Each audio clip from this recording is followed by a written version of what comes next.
Oke, bismillahirrahmanirrahim. Assalamualaikum warahmatullahi wabarakatuh.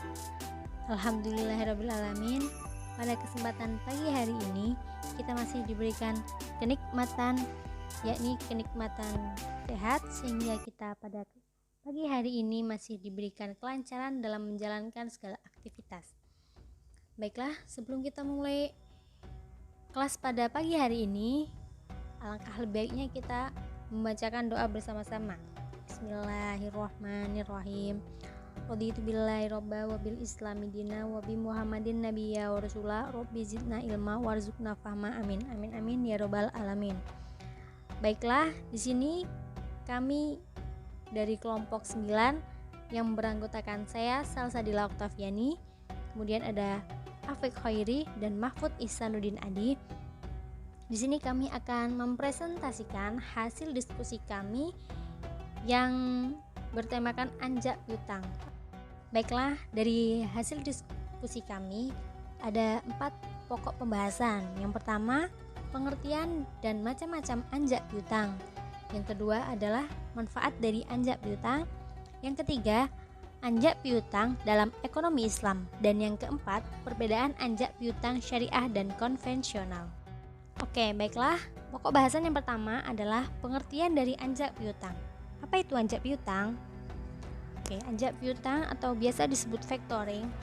Apabila dilihat secara leksikal, anjak piutang ini terdiri atas 2 kata, yakni dari anjak dan piutang.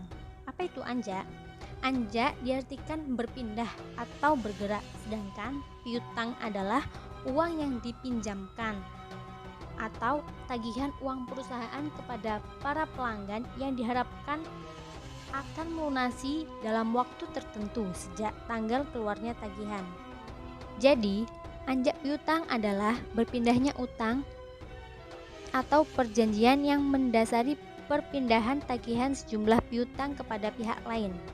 Anjak piutang merupakan suatu usaha pembiayaan dalam bentuk pembelian atau pengalihan serta pengurusan piutang atau tagihan jangka pendek suatu perusahaan dari transaksi perdagangan dalam dan luar negeri.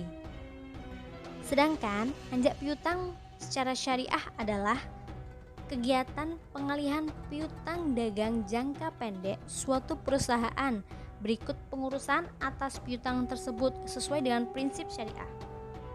Dalam pasal 8 ayat 3 disebutkan bahwa anjak piutang merupakan pengalihan piutang yang dilakukan berdasarkan akad wakalah bil ujroh, yaitu pelimpahan kuasa oleh pihak al-muwakil kepada pihak al-wakil dalam hal-hal yang dibolehkan atau diwakilkan dengan pemberian keuntungan atau ujrohnya tersebut. Dalam kegiatannya, perusahaan anjak piutang mengambil alih tagihan suatu perusahaan baik dengan cara dibeli atau dengan cara lain sesuai dengan kesepakatan dan mengelola usaha penjualan kredit atau pembiayaan suatu perusahaan. Adapun sumber keuntungan perusahaan anjak piutang adalah biaya yang dikenakan kepada kliennya yang terdiri atas 1. Jasa penagih atau service charge yang besarnya tergantung pada kesepakatan, dan 2. Pembiayaan administrasi atau discount charge yang besarnya juga tergantung pada kesepakatan. Baiklah, selanjutnya yakni adalah macam-macam anjak piutang. Adapun macam-macam anjak piutang dapat diberikan dalam berbagai bentuk yang dapat dilihat dari berbagai segi, yakni sebagai berikut. Yang pertama adalah dari segi pemberitahuan, yakni dari segi pemberitahuan tersebut terbagi menjadi 2. Yang pertama adalah disclosed factoring dan undisclosed factoring. Disclosed factoring yaitu customer diberitahu bahwa tagihan telah dialihkan kepada lembaga factoring dan pembayaran dilakukan langsung kepada lembaga factoring tersebut. Yang kedua yakni adalah undisclosed factoring, yaitu pihak customer tidak diberitahu tentang telah dialihnya piutang sampai terjadi sesuatu yang dapat menimbulkan risiko terhadap lembaga factoring tersebut. Nah, Selanjutnya, macam-macam anjak piutang yang kedua adalah dari segi keterlibatan klien. Nah, dari sini juga terbagi menjadi dua, yakni recourse factoring dan non-recourse factoring atau without resource. Recourse factoring yaitu pihak klien ikut serta memikul risiko yang mungkin timbul atas tagihan yang dialihkannya. Yang kedua yakni adalah non-recourse atau without recourse factoring, yakni jenis ini membebankan semua tagihan beserta risiko terhadap tagihan yang tidak terbayar kepada perusahaan factoring. Macam-macam anjak piutang selanjutnya yakni dari segi jumlah hutang yang dialihkan. Ini juga terbagi menjadi dua. Yang pertama, fakultatif factoring, yaitu pihak factoring diberikan hak opsi untuk menentukan apakah piutang diterima dengan kontrak factoring atau tidak. Sebelum piutang itu dinyatakan diterima, klien bebas menjual piutangnya kepada pihak lain. Nah, bagian yang kedua adalah whole turnover factoring, yaitu perjanjian factoring dilakukan atas seluruh turnover, yaitu total keseluruhan dana yang ditransaksikan dari perusahaan klien atas piutang yang ada atau yang akan datang. Hal ini untuk menghindari klien menjual piutangnya kepada pihak lain. Selanjutnya, macam-macam anjak piutang yang terakhir adalah berdasarkan wilayah. Ini juga terbagi menjadi dua, yakni domestic factoring dan international factoring. Domestic factoring yaitu adalah kegiatan transaksi anjak piutang dengan melibatkan perusahaan anjak piutang, klien, dan customer yang semuanya berdomisili di dalam negeri. Sedangkan international factoring yaitu adalah kegiatan anjak piutang untuk transaksi ekspor-impor. International factoring ini adalah kegiatan international factoring yaitu adalah kegiatan anjak piutang untuk transaksi ekspor-impor barang yang melibatkan dua perusahaan factoring di masing-masing negara sebagai ekspor faktor dan impor faktor. Selanjutnya, C. Manfaat anjak piutang. Keterlibatan berbagai pihak dalam kegiatan anjak piutang akan memberikan atau memperoleh keuntungan bagi masing-masing pihak yang terlibat, baik perusahaan anjak piutang, klien, maupun customer. Secara umum, anjak piutang memberikan manfaat sebagai berikut. 1. Manfaat bagi klien. Manfaat bagi klien di mana manfaat yang dapat diterima dari klien terdiri dari A. Manfaat karena menerima jasa pembiayaan. Ini juga terbagi menjadi 3. Yang pertama adalah peningkatan penjualan. Peningkatan penjualan yakni dengan adanya jasa pembiayaan memungkinkan klien melakukan penjualan dengan cara kredit pembiayaan. Penjualan dengan kredit ini sebenarnya sulit untuk dilakukan apabila klien mengalami kesulitan modal. Yang kedua adalah manfaat yang kedua, kelancaran modal kerja, yakni jasa anjak piutang memungkinkan klien untuk mengkonversikan piutangnya yang belum jatuh tempo menjadi dana tunai dengan prosedur yang relatif mudah dan cepat. Manfaat yang ketiga yakni adalah pengurangan risiko tidak tertagihnya piutang, yakni pembayaran dengan cara without resource memungkinkan adanya pengalihan sebagai risiko tidak tertagihnya piutang kepada lembaga factoring. Pengalihan risiko ini sangat menguntungkan bagi kelancaran dan kepastian usaha bagi pihak klien. Manfaat yang selanjutnya B, yakni manfaat yang diterima karena jasa non pembiayaan.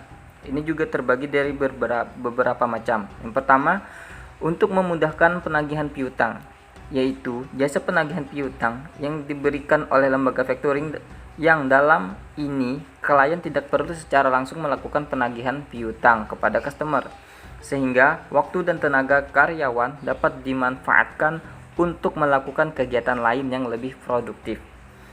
Manfaat yang kedua yakni efisiensi usaha, yakni jasa administrasi penjualan memungkinkan klien untuk mengelola kegiatan penjualan secara lebih rapi dan efisien karena administrasinya dilakukan oleh pihak factoring yang sudah lebih berpengalaman. Manfaat yang ketiga adalah peningkatan kualitas piutang, yaitu jasa administrasi penjualan memungkinkan pemberian fasilitas kredit kepada pembeli secara lebih efektif, sehingga kemungkinan tertagihnya piutang menjadi lebih tinggi. Selanjutnya B. Manfaat bagi faktor atau lembaga factoring, di mana manfaat utama yang diterima lembaga factoring adalah penerimaan dalam bentuk fee dari pihak klien. Dalam hal ini, fee tersebut terdiri dari yang pertama, discount fee, yaitu fee ini dibayarkan oleh klien kepada faktor karena faktor memberikan jasa pembiayaan atau uang muka atas piutang yang diberikan oleh faktor. Diskon fee diperhitungkan sebesar persentase tertentu terhadap besarnya pembiayaan yang diberikan atas dasar risiko tertagihnya piutang, jangka waktu, dan rata-rata tingkat bunga perbankan. Yang kedua, service fee, yaitu fee ini dibayarkan oleh klien kepada faktor karena faktor memberikan jasa non-pembiayaan yang nilainya ditentukan sebesar persentase tertentu dari piutang atas dasar beban kerja yang akan dilakukan oleh faktor. Semakin besar volume penjualan, maka fee ini juga akan semakin besar. Semakin sulit penagihan piutang, maka fee ini juga akan semakin sulit.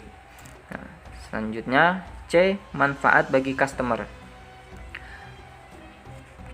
antara lain A. Kesempatan untuk melakukan pembelian dengan kredit, di mana dengan kehadiran jasa pembiayaan anjak piutang memungkinkan klien untuk melakukan penjualan secara kredit. B. Pelayanan penjualan yang lebih baik, di masa jasa administrasi penjualan memungkinkan klien melakukan penjualan dengan lebih cepat dan tepat. Secara umum, dengan adanya jasa dan perusahaan anjak piutang, klien dapat memanfaatkan transaksi yang diberikan. Klien mendapat kas langsung dari penjualannya dalam bulan berjalan dan tidak perlu menunggu waktu sampai pembayaran dari customer. Dengan demikian, likuiditas perusahaan akan lebih terjamin dan modal kerja akan terus bergulir. Selanjutnya akan dilanjutkan oleh Saudara Mahfuz. Berikutnya yakni anjak piutang dalam perspektif ekonomi Islam. Konsep anjak piutang atau factoring yang berdasarkan prinsip syariah sering dikatakan sama dengan istilah hiwalah karena secara operasional mirip dengan pelaksanaan hiwalah di perbankan syariah. Hiwalah merupakan pemindahan hutang dari satu tanggungan kepada tanggungan yang lain dengan hutang yang sama. Hukum hiwalah adalah mubah sepanjang tidak merugikan semua pihak. Namun demikian, hiwalah dibolehkan hanya pada hutang yang tidak berbentuk barang atau benda karena hiwalah adalah pemindahan hutang. Hal ini didasarkan pada firman Allah Subhanahu wa taala dalam Quran surat Al-Baqarah ayat 245. Artinya, siapakah yang mau memberi pinjaman kepada Allah, pinjaman yang baik atau menafkahkan hartanya di jalan Allah, maka Allah akan melipat gandakan pembayaran kepadanya dengan lipat ganda yang banyak, dan Allah menyempitkan dan melapangkan rezeki, dan kepadanya lah kamu dikembalikan. Berdasarkan ayat di atas, Islam menganjurkan untuk melunasi hutang jika sudah sanggup membayarnya agar terlepas dari tanggung jawab. Jika seorang mampu membayar hutang tapi tidak melakukannya, maka ia telah berbuat zalim. Namun jika tidak bisa membayarnya secara langsung, maka hutang tersebut dapat dialihkan kepada orang yang lain. Dalam lembaga keuangan syariah, hiwalah merupakan akad pelengkap yang dimaksudkan untuk mempermudah pelaksanaan pembiayaan dan tidak ditujukan untuk mencari keuntungan, karena dasar akadnya adalah ta'awun atau tabaruk. Oleh sebab itu, tidak diperbolehkan adanya pengambilan keuntungan atas pelaksanaan akad tersebut. Hal ini dikarenakan inti dari akad tabaruk adalah untuk tolong menolong atau membantu orang yang mengalami kesulitan, misalnya kurang mampu dalam membayar hutang.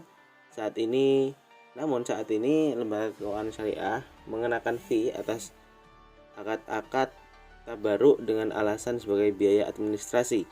Bagaimana hal ini dikemukakan oleh Siti Fatimah bahwa lembaga keuangan syariah saat ini mengenakan fee atas akad-akad tabaruk dengan alasan sebagai insentif atau bonus. Namun demikian, Adanya anjak piutang bertujuan menghindari terjadinya kredit atau pembiayaan macet dari pihak debitur yang akan mengakibatkan kerugian yang besar bagi pihak klien atau perusahaan klien, sehingga solusinya adalah pihak klien menjual piutang atau mengalihkan piutang kepada perusahaan factoring untuk memperlancar kegiatan penyelesaian hutang piutang dan membantu pihak klien dalam mengelola penjualannya serta secara kredit agar teratur yang timbul dari transaksi perdagangan tersebut.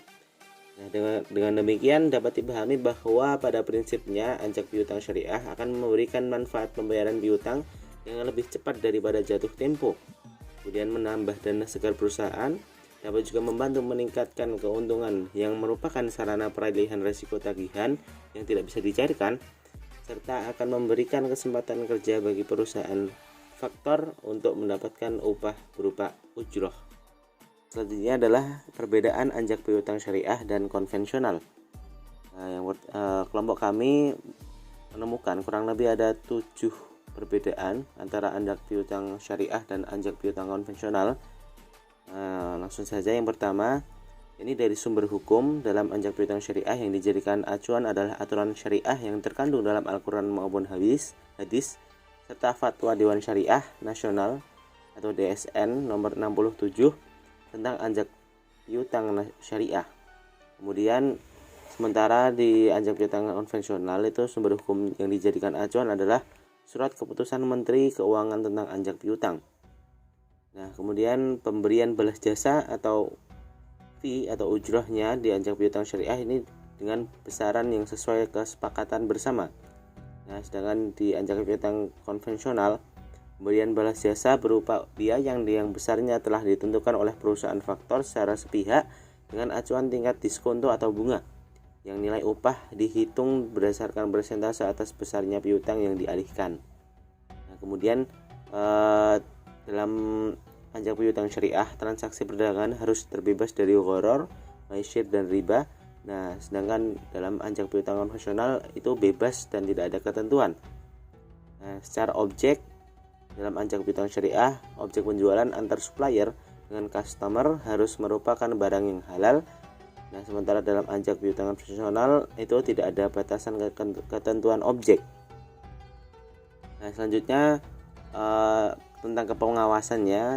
Dalam anjak piutang syariah terdapat Dewan Pengawas Syariah yang mengontrol jalannya aktivitas anjak piutang syariah sesuai atau tidaknya dengan ketentuan Islam. Nah, sementara dalam anjak piutang konvensional ini tidak ada pengawas, yang artinya tidak ada pengontrolan dalam pengoperasian jasa anjak piutang.